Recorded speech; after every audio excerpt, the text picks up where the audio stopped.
All right, welcome back to MMA Al Dente, guys. I'm here to talk about Philipe Lins versus Maxim Grishin. Please be sure to like, share, and subscribe.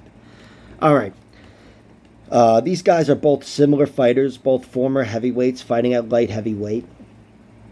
They both seem comfortable at light heavyweight. It's not like it's an issue. Grishin's he's coming off a win over William Knight, which wasn't inspiring, but a lot of that, I think, is due to William Knight just being an explosive, dangerous fighter who wants to slow things down himself. So that was a slower-paced fight, a lot of wrestling and clinch battle.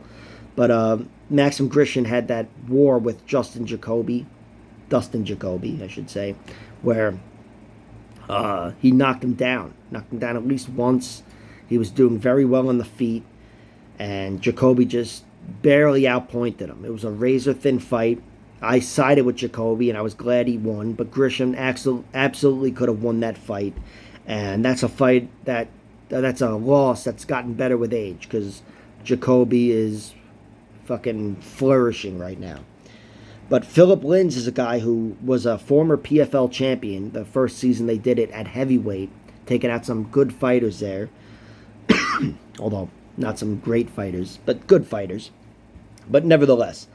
PFL champion, and now he's dropped down to light heavyweight. He's given up an inch in height, but he's got 2 inches of reach.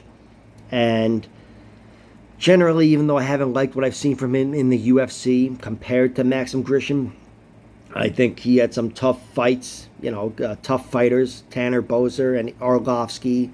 Arlovsky's a difficult fighter to beat despite the many losses he's got.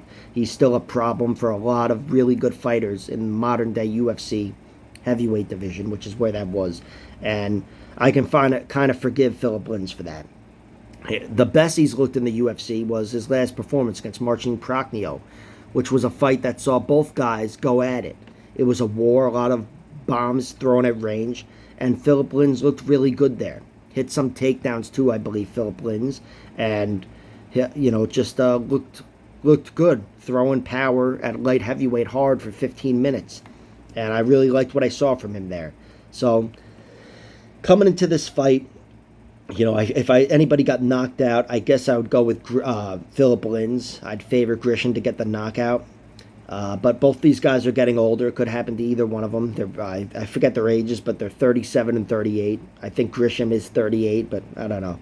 And Philipe Lins, I liked what I saw from him as a 37-year-old in that Marcin Prachnio fight. He went to war, and he looked good going to war. As bad as he looked in those Arlovsky and the Tanner Boser fight, Maxim Grishin is a little more stiff and solid. He's slower.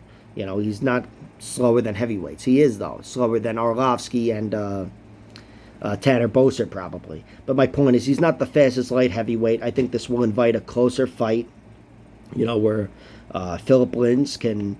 I think Grishin's the better striker, technically, and I think Philipe Lins can work around that with more agility and athleticism and moving around well.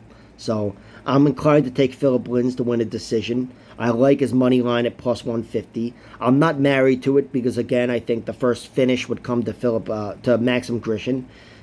Just whatever. I trust Lins' chin less.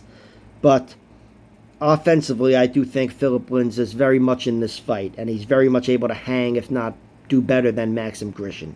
So I'm taking Philipe Lins to win via hustle and aggressiveness.